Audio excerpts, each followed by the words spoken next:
Aujourd'hui, ma fourchette, je suis contente de te présenter ma recette de focaccia au romarin.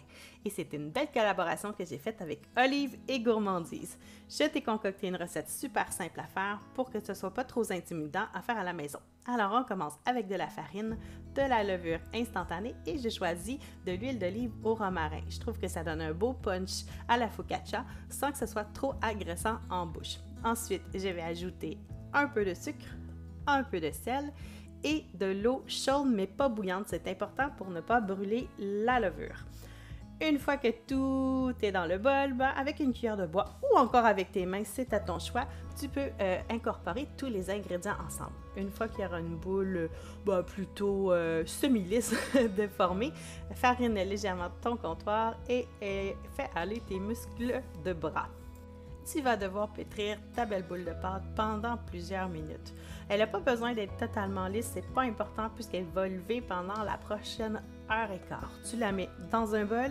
Personnellement, je mets un papier film par-dessus et un linge encore par-dessus le papier film et je le mets dans un endroit relativement chaud, habituellement sur le bord d'une fenêtre au soleil. Une fois que la boule de pâte a doublé de volume, je la dépose sur du papier parchemin. Alors, c'est à ce moment, ma belle fourchette, que tu vas étendre la pâte. Vas-y délicatement parce que si tu vas trop vite, tu vas la déchirer ou elle va être trop mince et ça ne lèvera pas la cuisson, alors prends ton temps.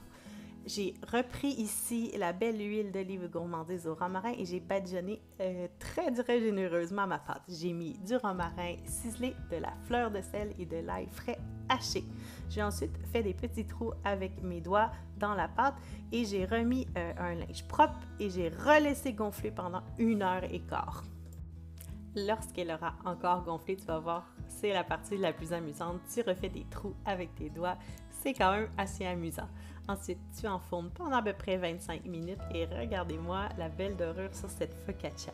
La focaccia, tu peux la manger telle qu'elle ou comme moi, rajouter un filet d'huile au romarin, ça l'ajoute encore plus de punch. Et moi, je la sers comme ça ou on peut la manger aussi avec des fromages, c'est à ta guise. L'important, c'est que tu t'amuses et que tu te délectes de cette belle focaccia. Je te jure, tu vas voir, tu vas en refaire plein de fois tellement c'est bon. Sur ce, je te souhaite bon appétit!